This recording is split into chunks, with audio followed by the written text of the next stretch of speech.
here we go. Did you hear that? Or is that just me? No, I got it. Okay. Here we are. It's 2023. I can't believe we're still both here. We survived. We're celebrating Gilbert Sorrentino, life and death, the artistry. He was a real writer. Folks, he's like the real deal. 1929 to 2006. I mean, the reason why I'm getting involved in this thing, I mean, because I mean, my own personal history, I was like an English major, and I didn't, besides like Kurt Vonnegut, like years ago, I don't know, but I hadn't read many living writers. And then I remember I was in a class where we were studying William Carlos Williams, and we were like, there was a letter to William Carlos Williams that was part of Patterson, and it had the initials GS, and we were going, is that Gilbert Sorrentino? We were trying to figure out who it was, and that was like one of the first acknowledgments. So, well, there was a story, like I told you years ago, that when your dad was with his first wife, they visited William Carlos Williams in New Jersey or something, and then William Carlos Williams like pushed him out of the way, and he goes, "Hey, let me see your wife here." Was that true, or is that just a bullshit story? Well, I wouldn't know any better than you. I heard the same story. I think Williams did like women. He had a history of being an admirer. I don't know what he thought of Alcine. That was my father's first wife's name, but she was a pretty good-looking woman, if I remember correctly. She's been dead for many years, but yeah, it could well have happened. I don't know what Floss Williams had to say about it, but at that point, she was probably inured to Williams's peccadillos. Okay, so yeah, when I was still in college, I was writing Gilbert. He was born in Brooklyn, lived there, and then there were like during the Grove Press years, in the 60s, he told me once you guys were living in St. Mark's and Avenue A. That's where he was living. Oh, you weren't alive yet? Well, he was there. My parents didn't move in together until I was born. So he was living in his place on St. Mark's and A, and my mother was living on East 9th Street on the other side of Tompkins Square Park. So as soon as I was inevitable, I think my mother finally yielded and said, "Okay, Gil, I'll move in with you." And we moved into a place on 13th Street between A and B. Okay, and then there was a little time on the West Beth period, right? That was about a dozen years or so. Yeah, we moved in there in this early 70s and moved out when my father got appointed to Stanford in 82. And that was almost 20 years in Stanford, and then he was back in Brooklyn in before 9/11, around the same time. That's actually a slight story. He and my mother were supposed to fly back to sign some papers for the co-op they'd bought on September 11th itself. And he, that's actually how I found out about it, because I'd been sitting in my living room reading the paper. I think I was reading a review of Bill Ayers's book about being in the Weathermen. And my dad called and said, like, "Well, we're not going to make it today, obviously." And I was like, "What do you mean?" And he was like, "Well, the horror downtown." And, and that's, of course, when I discovered it. But yeah, they moved back into Brooklyn in 2002, like the next spring. Okay, yeah, because I was also in LA, and I was supposed to fly on 9/11, and then, it happened so early in the morning here that my flight, I didn't get there till the 15th. Yeah. And I was one of the first people to fly in, because on my flight there was about 10 people and 20 marshals, flight attendants were on there. Okay. Yeah. Flight attendants. Yeah, no, real flight attendants. No, real ones. Okay, not those other 10 people might have been. Yeah, there was hardly anybody. People were afraid to fly for a couple weeks. I mean, so and then he moved back to Brooklyn. And okay, so there was the Patterson thing. And then so I wrote like in my first experience with Gilbert Sorrentino was Mulligan Stew had come out. They were teaching it. My friend Pat was going to had a class at San Francisco State that was like a new fiction class, and they were teaching Mulligan Stew. The teacher there, I don't know his name, was teaching Mulligan Stew, and I heard about it in '84. I was like 19. So when the next time I went to San Francisco, I went to Berkeley and I bought a copy. And so that was the first thing. So that was like my gateway to Sorrentino's books. I think it was a lot of people's gateway. I mean, it was his best known book. I think everything before that had pretty much been under the radar. Yeah, and and then I went back and got the other ones. So and then maybe when I met Gintarski in college, like we were up in San Francisco quite a lot, like because he was doing Beckett plays at the Magic Theater, and like I was writing fan letters to Gil back then, like, and he did like, because we both use computers now. I mean, I used to write out things, and did Gil use a typewriter throughout? He used a typewriter till he died. Okay. I lost a bet with him on that one, actually. He's like, never. And I was like, oh, come on, you'll have to. I mean, if he'd lived a little longer, I think it might have become inevitable, because it's such a pain in the ass to try to do things, if you're not online anymore. But, in 2006, when he died, he was still able to like conduct most of his business on, on the phone, by mail, and, otherwise analogically. Yeah, because a lot of I'm one of the few people that have interviewed him, and I mean, we did that here. The best version is in this book, Arshile 4, but it's also online and on Altex and my website, the interview. And this was kind of cool, because like Arshile did a big ad and it said, Arshile 4, John Ashbery, Yoko Ono, Jasper Johns, and Alexander Lawrence interviews Gilbert Sorrentino. Big Four. Yeah, we were like the big four. It's pretty, like people thought, oh wow, look at Alexander pulled this off. It's like pretty hilarious. So Mark Salerno had a pretty, he had a slightly perverse turn of mind. I haven't seen him in many years, but yeah, I don't know what happened to him. Yeah. So during those years, I was writing fan letters to him, and then through Gintarski, we ended up doing this book, the Grove Press number. So originally it was Gintarski went to Stanford and interviewed him, and I transcribed the tape. Gilbert didn't like it. He went back and said, "Oh, I got to change it," but it was such a big part of the book that, and it was like I think it was the first thing in there, or the first interview, at least. And like the people at Grove, like Barney, when I moved to New York, I used to hang out at Barney's house with Mike Top and Ken Jordan and Astrid, and play pool and do whatever Barney was, over there when he lived on 4th and 9th or whatever.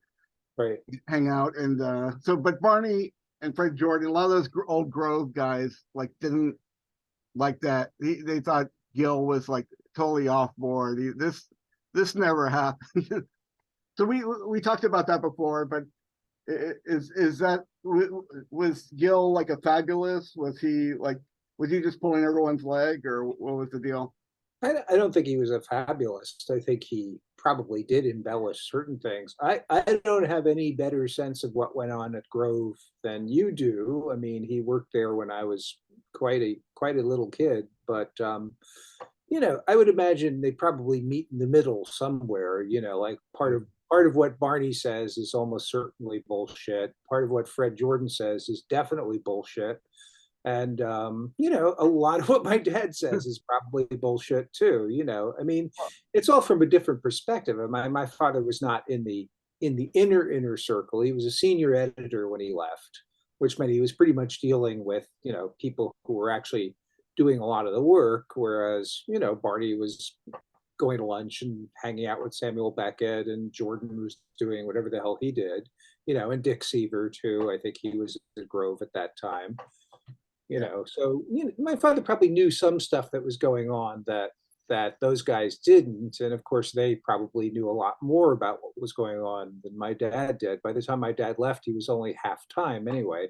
He worked out a deal with them so that he could write in the mornings and then work in the afternoons. Yeah. So, yeah.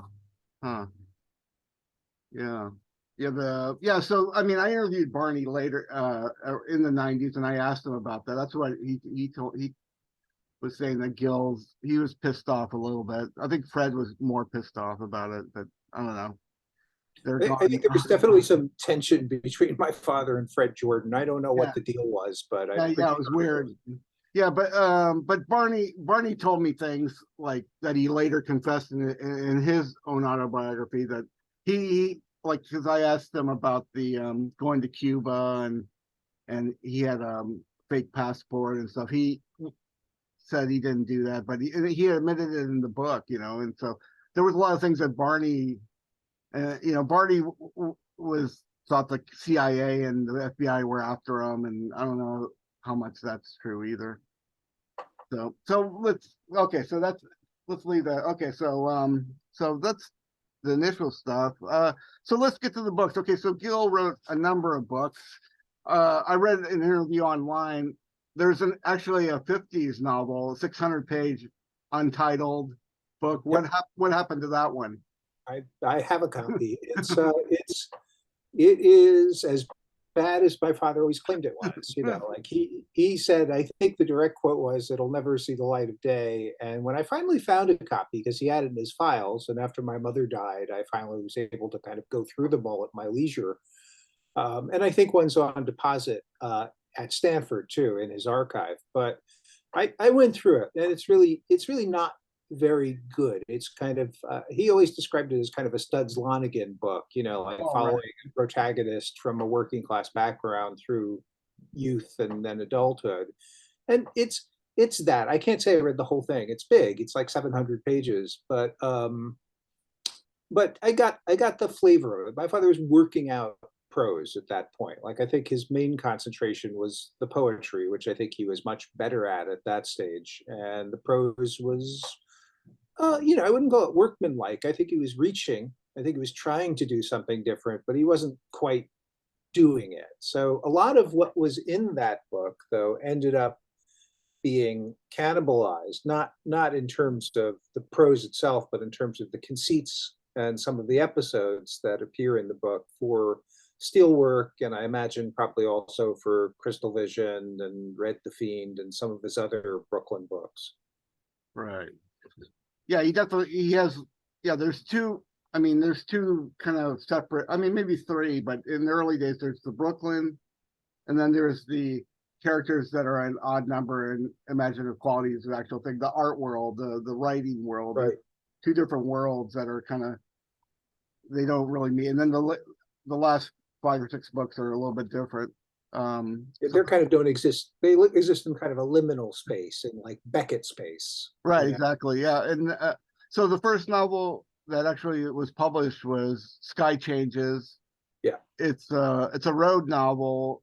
It's a little bit, you can see kind of like he's more into editing. He's more, I mean, people used to write these kind of people East Coast New York guys would write Right. things about America, like encountering America kind of books. I guess this is one. This is more like a type of Kerouac kind of thing. Sort of. I think. I mean, I don't think it was a book that was supposed to transmute experience, and I also don't think my father was at all interested in Kerouac's ideas about bop prosody. But Yeah. what I see that book as, and I think this is something my father worked with his entire life, but especially in those first two books, Sky Changes and Steelwork, in terms of juxtaposition. Like let's break up the linearity of a narrative that might as well be arranged in chronological sequence, And instead, let's take different episodes that are taking place at different times and like see how they work next to each other. So the juxtapositions of something that happens in, say, the early part of this journey across the country is then placed against something that takes place like much, much later after the journey is ended. So we know from the outset how it goes and that everything's going to go to shit, but we we don't exactly know how. And so that's kind of the way the book worked. Yeah, so that first book was on Hill and Wang, Ellen Wang.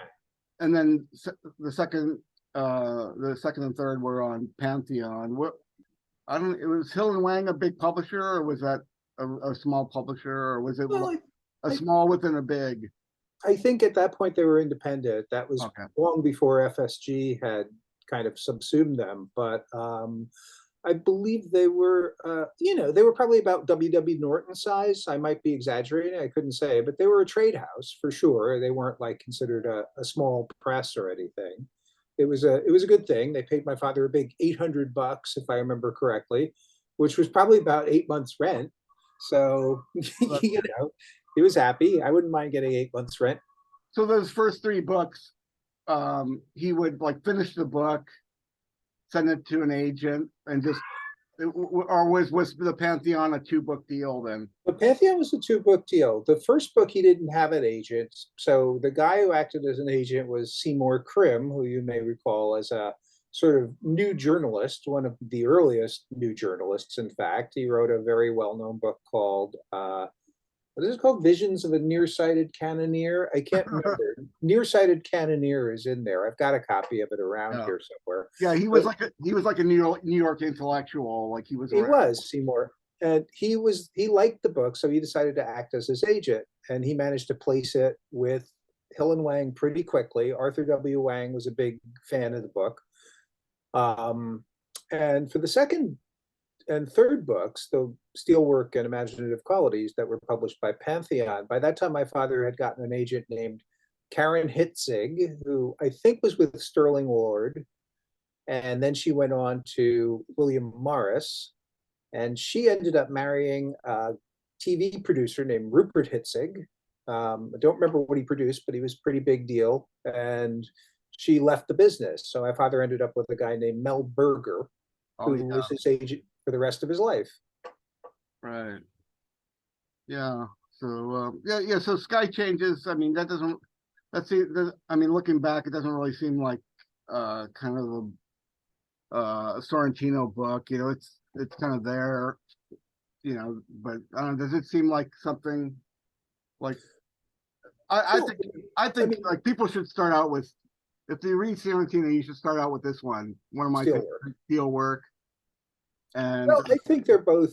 I mean, I think they're of a kind, although they are very different. I think my father's prose is getting there. I mean, a lot of what you see, a kind of disinclination toward figurative language, a complete dislike of simile and metaphor, a kind of noun and verb construction. I think you see all of that in Steelwork. I mean, in Sky Changes and in Steelwork.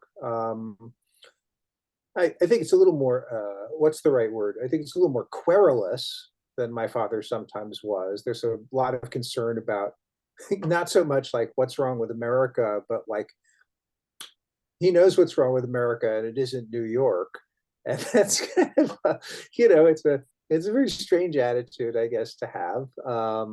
But yeah, it's one of his books. I think he had some problems with it because it's the only one that he ever actually revised. The edition that's in print now is not the edition that was published by Hill and Wang back in 1966.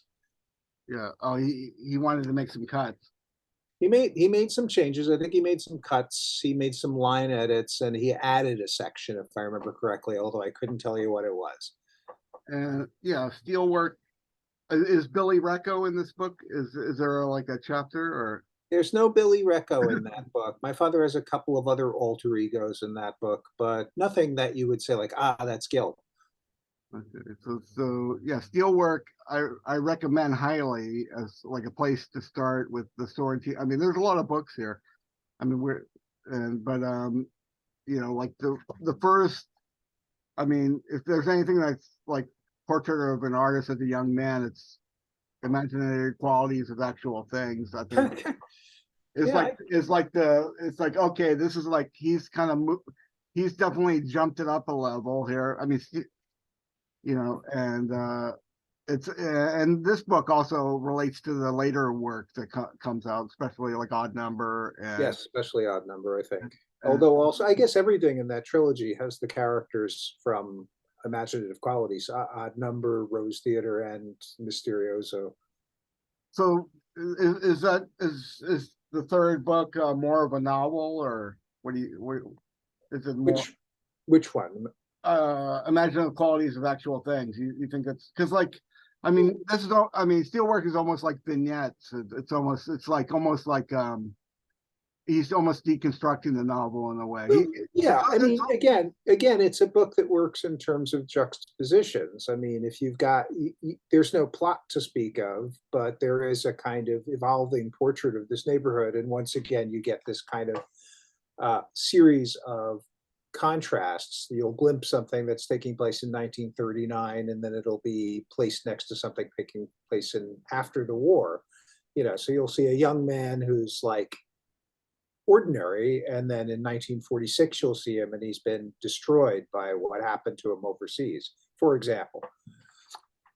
Imaginative Qualities, I think, is also a fragmentary novel. It's made up of large episodes, that naturally refer back to one another and that depend on one another for a lot of what takes place in them. But yeah, it's definitely a novel. He's working at a much on a larger scale, even though it's a very insular world, the world of downtown artists in New York City, than he had been before. But it's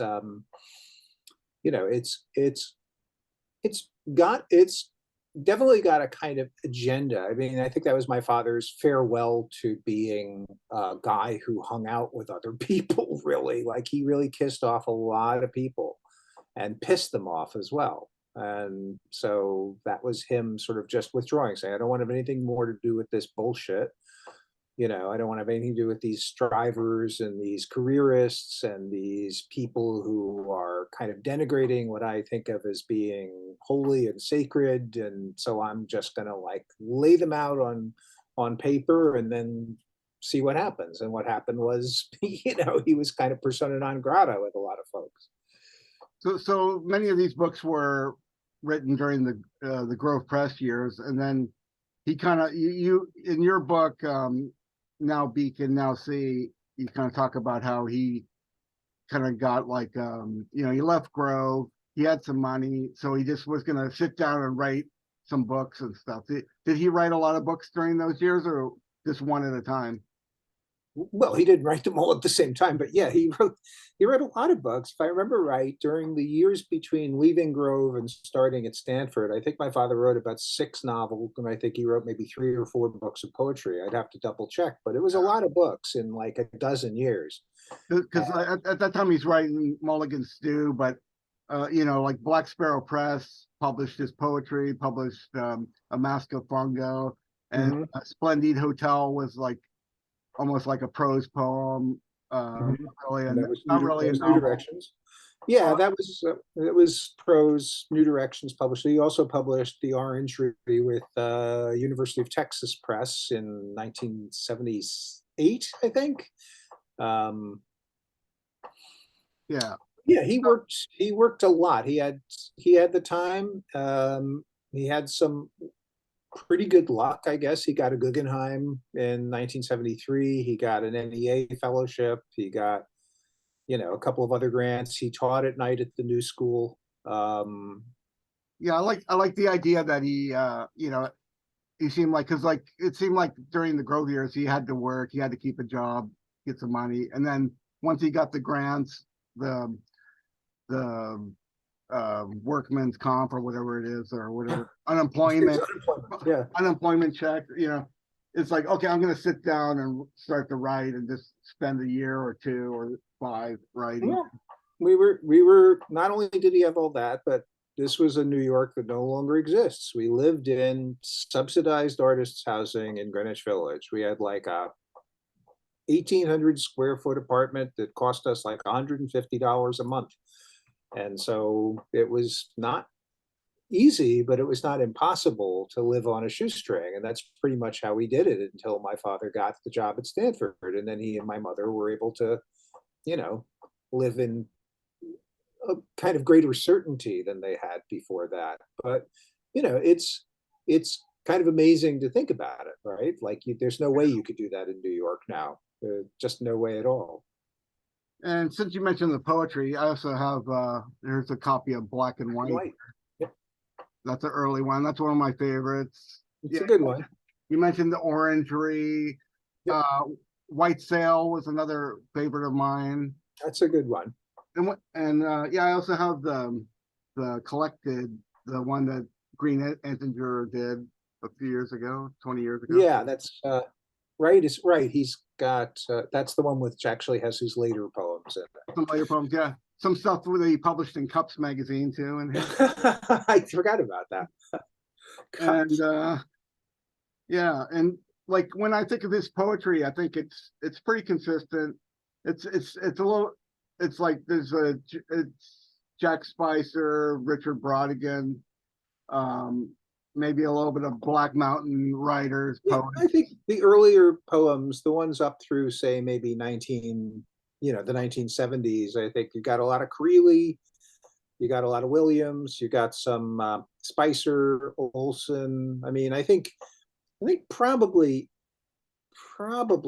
and someone's going to call me out on this because I think they might know better, but I think probably Williams, Pound, and Creeley were like the big three influences for my father's early work.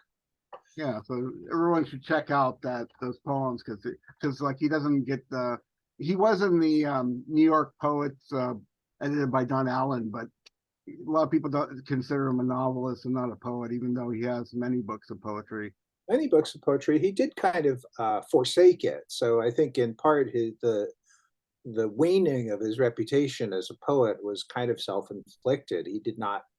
He just lost interest, I think. He never really explained it. I don't believe in any kind of interview or even to me, but I just think he wasn't that preoccupied with poetry anymore. It all became prose. Like the problems he wanted to solve were only soluble in prose.